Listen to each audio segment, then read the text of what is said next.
आपको मैंने hearing aid की सिलेक्शन, टेक्निक्स और different types of hearing aid के बारे में बताया और किस तरह से किस हेयरिंग लॉस के लिए हेयरिंग एड कौन सी इस्तेमाल की जाती है। बॉडी वॉर्न हेयरिंग एड और behind the year hearing aid के लिए आपको कुछ और कंपोनेंट्स की ज़रूरत है जिसको ईयर मोल्ड कहा जाता है। ईयर मोल्ड एक बहुत ही इम्पॉर्टेंट यूनिट है for the whole hearing aid itself. अगर ईयर मोल्ड फैब्रिकेशन या बनावट सही तरीके से नहीं होगी तो हेयरिंग एड की अफादियत पूरी तरह से इस्तेमाल नहीं हो सकेगी। अब मैं सबसे पहले आपको चाहूँगी बताऊँ कि different types of hearing ads आपके साथ कौन से मोल्ड यूज़ होते हैं। जैसे कि आपको मैंने पिछली डिमॉन्स्ट्रेशन में बॉडी वॉर्न हेयरिंग एड के बारे में बताया था और behind the year hearing aid के बारे में बताया। अब मैं चाहूँगी आपको मोल्ड की डिफरेंट मटेरियल जो इस्तेमाल होते हैं उसके बारे में बताऊँ। ये हमारा सॉफ्ट मोल्ड है जो कि सिलिकॉन से बनता है और दूसरा हमारा हार्ड मोल्ड है जो कि एक्रिलिक से बनता है। नेशनली हमारे मुल्क में डिफरेंट टाइप्स ऑफ मोल्ड का इस्तेमाल इतना ज़्यादा मशहूर नहीं है, लेकिन इंटरनेशनल लेवल पर स्केलेटन मोल्ड्स होते हैं, हाफ शेल मोल्ड्स होते हैं, ट्यूबिंग की डिफरेंट काइंड्स इस्तेमाल होती हैं जो कि हमारे यहाँ पर क्योंकि ज़्यादातर इन चीज़ों का कॉन्सेप्ट इतना अभी तक फेमिलियर या मशहूर नहीं है, इस वजह से हमारे यहाँ पे ये दो किस्म के मोल्ड ही ज़्यादातर इस्तेमाल होते हैं। आपको बताती चलूँ कि बॉडी वॉर्न हेयरिंग एड के लिए मोल्ड किस तरह से बनते हैं और behind the year hearing aid के लिए मोल्ड किस तरह बनते हैं। ये दोनों की बनावट अलग तरीके से होती है। पहले मैं आपको बॉडी वॉर्न के बारे में बताऊंगी और उसके बाद हम मोल्ड की बनावट एक्चुअली होती किस तरह है वो प्रोसेस समझाऊंगी। हमारा बॉडी वॉर्न हेयरिंग एड जो कि आपको पिछले यूनिट में मैंने बताया था, उसके साथ ये रिसीवर है। रिसीवर के आगे एक छोटी सी लूप है और उस लूप को हम अटैच कर देते हैं मोल्ड के साथ और मोल्ड के अंदर ये एक छोटा सा क्लिप है जो कि क्लिप टोटली उसको होल्ड अप करता है। इस रिंग की अगर बनावट इस पूरे यूनिट के साइज़ के मुताबिक नहीं होगी तो ये इसमें फिट नहीं आएगा। आजकल एक नई भी तकनीक इस्तेमाल होती है जिसमें आप क्लिप यूज़ करते हैं, जैसा कि आप देख रहे हैं ये क्लिप है अंदर और उसी तरह से ये अटैच्ड हो जाता है। आइए अब हम बिहाइंड द ईयर मोल्ड की बात करते हैं। बिहाइंड द ईयर मोल्ड ये बेसिकली एक मोल्ड है जिसमें अभी हमने ट्यूब नहीं लगाई। Behind the year hearing aid के साथ मोल्ड अटैच करने के लिए आपको ट्यूब की ज़रूरत है। ट्यूब को इंसर्ट करने का एक स्पेसिफिक स्टाइल है जो कि हम अगली डेमॉन्स्ट्रेशन में प्रैक्टिकली किस तरह उसको इंसर्ट करते हैं उसके बारे में अभी आपको समझाएंगे और एक सब्जेक्ट या इंसानी कान पर इसको लगा के काटने का तरीका भी बताएंगे। लेकिन इस वक्त मैं चाहूँगी कि मैं आपको बताऊँ कि ये ट्यूब है और इस ट्यूब से ये हेयरिंग एड पेशेंट के या मरीज़ के साइज़ के मुताबिक कान के काट दी जाती है और उसको फिर अटैच कर दिया जाता है। आइए अब हम चलते हैं कि एक्चुअली मोल्ड का इम्प्रेशन किस तरह लिया जाता है। सबसे पहले जो आपने करना है वो है ये ऑटोस्कोपी। ये ऑटोस्कोप है, इसके अंदर एक लाइट होती है, ये कान के कनाल के अंदर देखने के इस्तेमाल किया जाता है। इसके इस्तेमाल से आपको कान के कनाल की सिचुएशन का पता चल जाएगा कि उसमें वैक्स है, कि इन्फेक्शन है, कि उसके कान के पर्दे में कोई प्रॉब्लम है, कि कोई फ्लूइड बह रहा है कान से कि नहीं। उसकी विजुअल इंस्पेक्शन के लिए ये ऑटोस्कोप यूज़ किया जाता है। आपने पेशेंट को पहले बताना है कि मैं आपके कान के अंदर चेक करूँगा, आपको कुछ महसूस होगा मगर आप थोड़ा सा बर्दाश्त कर लें उसको। आपने ऑटोस्कोप के साथ एहतियात से कान के पहले आउटर साइड चेक करने हैं कि यहाँ कोई इन्फेक्शन या कोई कट ना लगा हो। उसके बाद आपने इसको इंसर्ट करना है बड़े एहतियात से कि अंदर से मरीज़ को कोई तकलीफ़ ना हो। आपने कनाल चेक करनी है, आपने ईयर ड्रम चेक करना है ताकि आपको क्लियर व्यू साफ नज़र आए। उसके बाद निकालते वक्त भी आपने एहतियात करनी है कि जल्दी से ना निकाला जाए कि उसको कहीं लग जाए अंदर। उसके बाद आपने ये ऑटो लाइट है और ये एक ऑटो प्लग है जो आपने कान में इंसर्ट करना है ताकि जब मटेरियल इंजेक्ट किया जाए कान के अंदर, ये मटेरियल कान के पर्दे को ना टच करे और ना कोई उसको तकलीफ़ हो पेशेंट को। इसका बड़ा एहतियात से आपने इसको इंसर्ट करना है।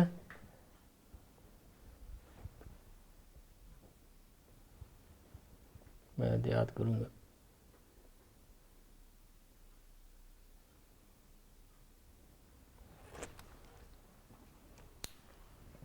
उसके बाद आपने ये ईयर मोल्ड मटेरियल है, इसमें आपने एक एहतियात करनी है कि आपने ये टच करने से पहले, इसके इस्तेमाल से पहले आपने हाथ साबुन से अच्छी तरह धो लेने हैं, ताकि आपके हाथ पे कोई मैल या कोई जरासीम ना लगे हों।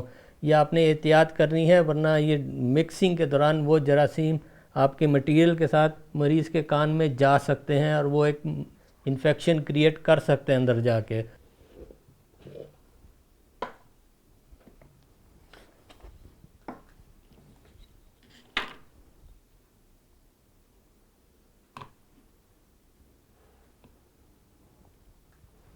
जब आप निकाल लें उसके बाद आपने इसका ढक्कन वापस इसको लगा देना है, क्योंकि ये अगर आप नहीं लगाएंगे तो ये ख़राब हो जाता है।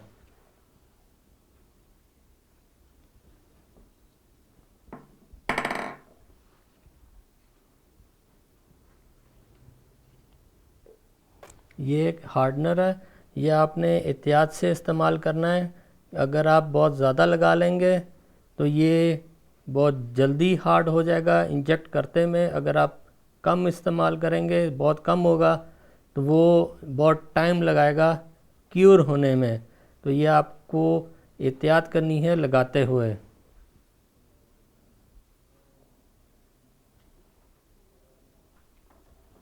इसको आपने अच्छी तरह मिक्स करना है ताकि ये पूरा मिक्स हो जाए हार्डनर इसके साथ।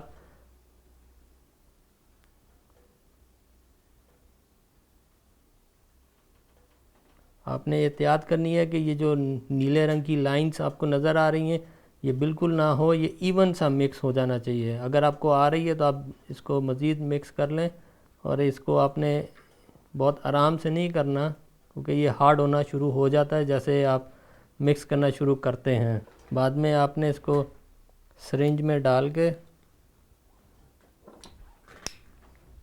इसको अच्छी तरह पैक करके, और फिर आपने इंजेक्ट करने से पहले कान को बिल्कुल नहीं हाथ लगाना।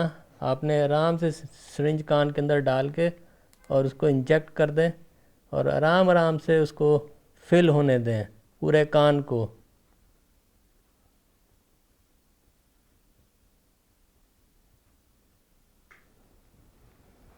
बाकी जो रह जाए उसको आप बेशक निकाल के ज़ाया कर दें।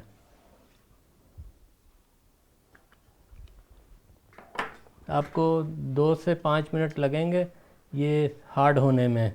जब तक ये हार्ड ना हो आपने इसको बिल्कुल नहीं बाहर निकालना। अगर आपने जल्दी से इसको बाहर निकाल लिया तो वो डिफ़ॉर्म शेप में निकल आएगा, और आपको कभी भी प्रॉपर ईयर मोल्ड इससे आप नहीं बना पाएंगे। ये जब आपको लगे, आपने निकालने से पहले एक हल्का सा ऐसे प्रेस करना है। आपने देखा कि इसमें मैंने दोबारा किया है, कोई निशान नहीं आया, इसका मतलब अब ये रेडी हो गया, आप इसको निकाल सकते हैं। निकालने के वक्त आपने थोड़ी एहतियात करनी है कि एकदम नहीं निकालना, थोड़ा सा इसको शेक करना है ताकि ये कान के अंदर थोड़ा सा लूज़ हो जाए, और आपने कान को ज़रा सा पीछे से प्रेस करके और आराम से इसको बाहर निकालना है। ये ईयर मोल्ड, ईयर इम्प्रेशन है जिससे मोल्ड तैयार किया जाता है। ये आपको जब ये आप निकाल लें कान से, तो आपने इसको एटलीस्ट 15-20 मिनट के लिए मज़ीद छोड़ना है ताकि ये और क्यूर हो जाए। जब 15-20 मिनट गुज़र जाएं, आपको लगे, इसका बेस्ट तरीका है चेक करने का कि ये क्यूर हो गया है। अब हल्का सा नाखून का इसमें निशान डालें। इस पर निशान नहीं आना चाहिए नाखून का। अगर नहीं आया तो इसका मतलब ये अब ट्रिमिंग के लिए तैयार हो गया है। इसका ट्रिमिंग का आपको एक कटर चाहिए, जो कि आपने इसको बड़े एहतियात से काटनी है। हाथ आपका सीधा हो, कटर टेढ़ा ना हो, क्योंकि ये अगर टेढ़ा होगा तो ये गलत जगह से भी काट देगा जहाँ से नहीं कटना चाहिए इसको। जो ये आगे ऑटो स्वैब लगा हुआ है, आपने बिल्कुल इसको नीचे से एकदम साथ से आपने ये काट देना है। ये आपने ये स्वॉब ऊपर जो लगा हुआ है ये आपने उतार के डस्टबिन में इसको फेंक देना है, क्योंकि ये ज़ाया हो जाता है, ये रीयूज़ नहीं कर सकते। जो नीचे का हिस्सा है वो आपने बड़ी एहतियात से इसको, जो कान का जो ये कर्वेचर्स हैं वहाँ से बिल्कुल नीचे से आपने आराम से काटना है कि आप अपनी उंगली ना काट लें। बड़े एहतियात से आपने इसको, जो एक्स्ट्रा एक्सेस मटेरियल है उसकी आपने कटिंग कर देनी है।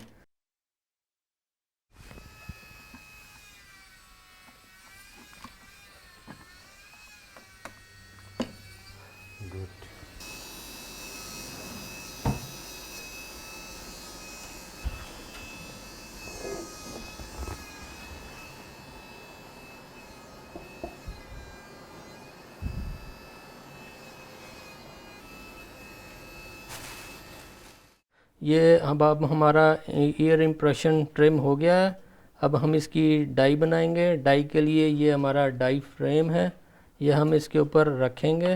इसको रखने की आपने एहतियात करनी है कि बिल्कुल डाई के फ्रेम के सेंटर में हो, ये आगे पीछे ज़्यादा ना हो, वरना वो फिर जब आप मोल्ड बनाएंगे वो फिर उसमें सही नहीं बनेगा। हम सबसे पहले ये प्लास्टर ऑफ पेरिस लेंगे, ये हम डाई के हिसाब से इसमें भरेंगे। आपने अपनी डाइस चेक करनी है ताकि ये कम ना हो, थोड़ा ज़्यादा हो जाए कोई बात नहीं, मगर आप इस्तेमाल के बाद इसको आप बंद कर दें। फिर आप आराम से इसमें पानी डालें, क्योंकि आपने ये पेस्ट बनानी है और इतनी थिक ना हो और इतनी पतली ना हो कि आप उसको डालें तो वो सही तरह अंदर ना बैठ सके और लीक होनी शुरू हो जाए साइडों से।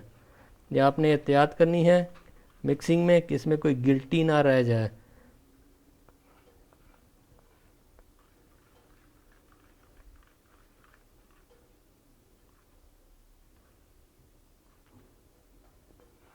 जब आपने देख लिया कि बिल्कुल सही हो गया, कोई गिल्टी सब निकल गई हैं, अब इसको साइड में रख दें और इसको आराम से थोड़ी सी ऊंचाई से अब इसको भरना शुरू कर दें।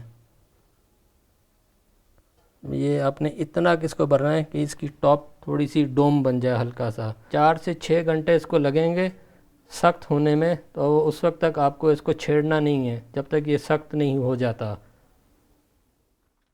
अब हमारी डाई तैयार हो गई है। हम इसमें से जो हमारा मोल्ड है वो हम बाहर निकाल लेंगे, इसको हम साइड में रख देंगे। अब इसके अंदर हम अपना जो हमारा मोल्ड मटेरियल है वो हम इसमें लगाएंगे। ये आपने एहतियात करनी है।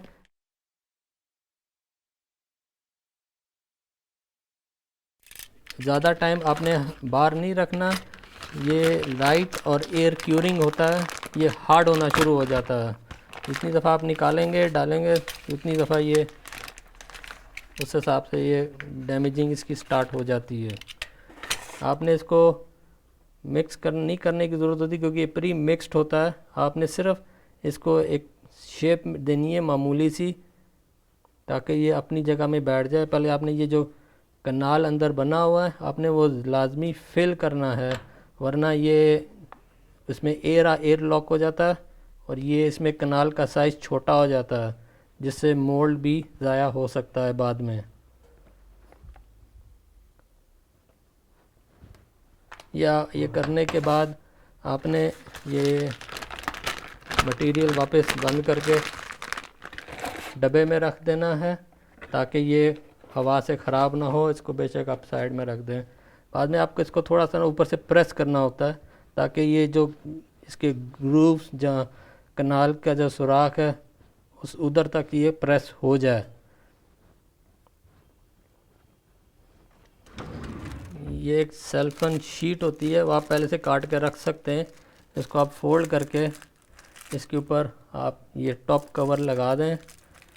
ये इसका क्लैंप होता है जो आपने इसको लगाना है, क्योंकि इसमें एयर प्रेशर देना पड़ता है इस नोज़ल के थ्रू, ताकि इसके अंदर जो कोई डिफॉर्म जहाँ एयर बबल्स रह गए वो हवा के प्रेशर से इसको वो सारे क्लियर कर देता है, तो उसकी एक इवनली शेप बन जाती है। ये हमारा मिनी कंप्रेसर है, ये स्पेशली ईयर मोल्ड्स के लिए बनाया हुआ है, जो कि इसमें एक नॉर्मल टाइप का प्रेशर होता है, बहुत ज़्यादा प्रेशर नहीं होता। ये अब मैं इसको अंदर हवा भरूँगा। आपने तकरीबन 30 तक गिनना है।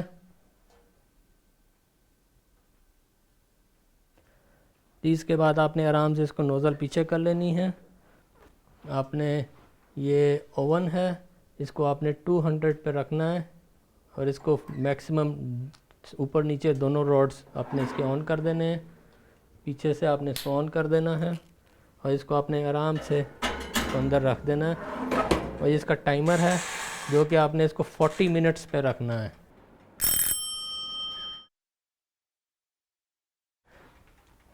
ये अभी इसके 40 मिनट हो गए हैं। अभी हम इसको स्विच ऑफ करेंगे पीछे से ताकि ये सारा स्विच ऑफ हो जाए। और इसको हम एहतियात से करेंगे क्योंकि ये बहुत गर्म है।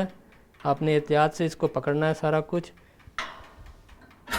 आराम से बाहर निकालें, इसको हाफ ओपन रहने दें ताकि ये ठंडा होता जाए। अभी आपने जब ओवन से निकाल लें उसके बाद एहतियात से इसको पानी के नीचे रख दें, ऊपर से इसको नल खोल दें ताकि ये इसको ठंडा कर दे। ये तकरीबन आधे मिनट में ही ये ठंडा होना शुरू हो जाता है। बाद में आप इसको हाथ लगा के देख सकते हैं कि ये ठंडा महसूस होगा आपको। जब ठंडा हो जाए आप इसको बंद कर दें और फिर इसको एहतियात से उठा लें। ये अभी हमारा मोल्ड तैयार हो गया है। इसको हम डाई में से निकाल लेंगे।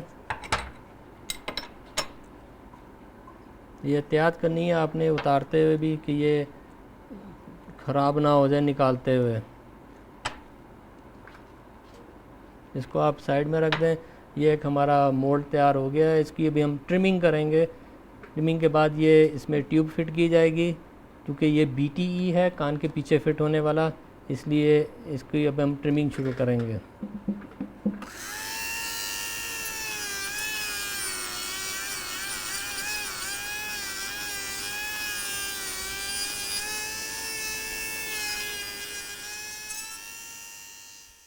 अब ये हमारा ट्रिम हो गया है। अभी हमने सुराख डालना है। सुराख डालते वक्त आपने बहुत एहतियात करनी है कि ज़रा सी आपकी एहतियात ना हुई तो ये मोल्ड 1 सेकंड के अंदर ये ख़राब हो जाएगा और ज़ाया हो जाएगा और आपको नया फिर सारा प्रोसेस अलिफ से दोबारा शुरू करना पड़ेगा।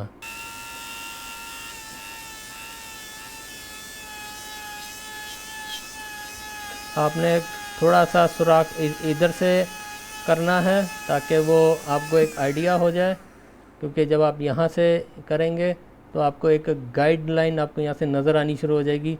उस हिसाब से आपने बड़े एहतियात से कनाल की टिप से भी शुरू करना है और फिर यहाँ से दोनों सुराखों को आपस में एक इवन सी कनाल आपने बनानी है ताकि जब ट्यूब डालते वक्त उसमें कोई रुकावट ना बने। अब हमारा ईयर मोल्ड तैयार हो गया है। अब हम आपको इसमें ट्यूब कैसे इंसर्ट की जाती है वो आपको बताएंगे।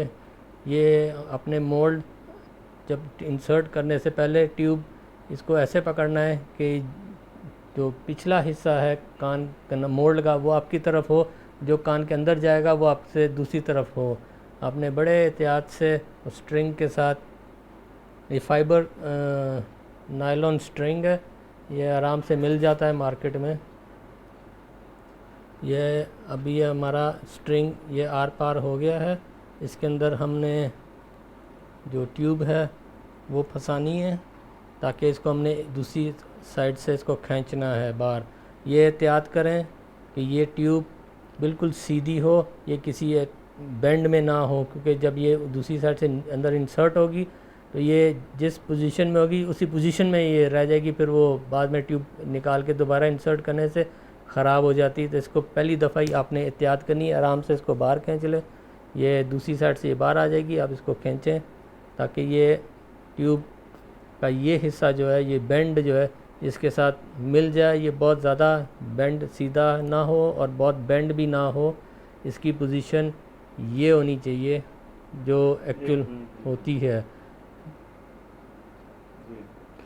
बाद में इसको कैंची से कनाल के अगले हिस्से से बड़ी एहतियात से अब इसको काट दें। ये हमारा हियरिंग एड है, ये हम इसको अब मोल्ड के साथ अटैच करेंगे।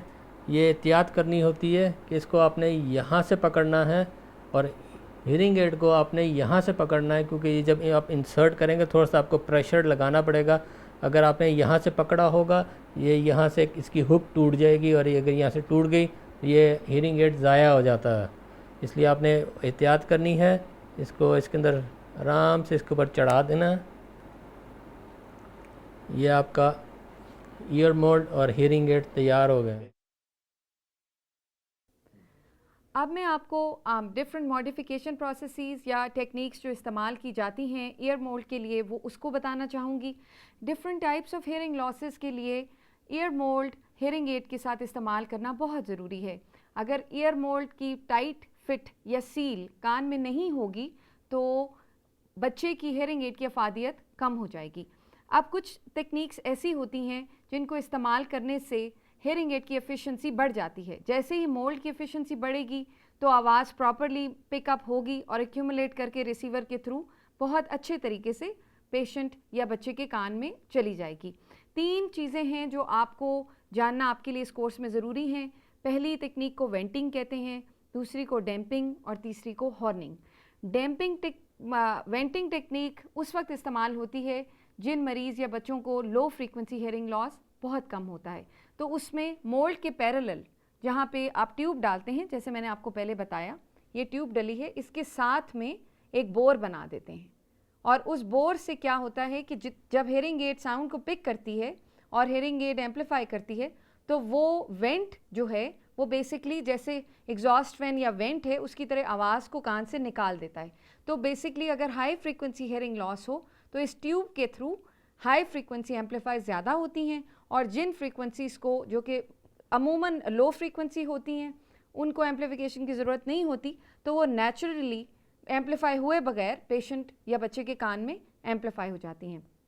डैम्पिंग एक ऐसी टेक्निक है जिसमें कुछ हेयरिंग लॉस ऐसे हैं जिसमें कुछ फ्रीक्वेंसीज़ में हेयरिंग लॉस है और कुछ में नहीं है।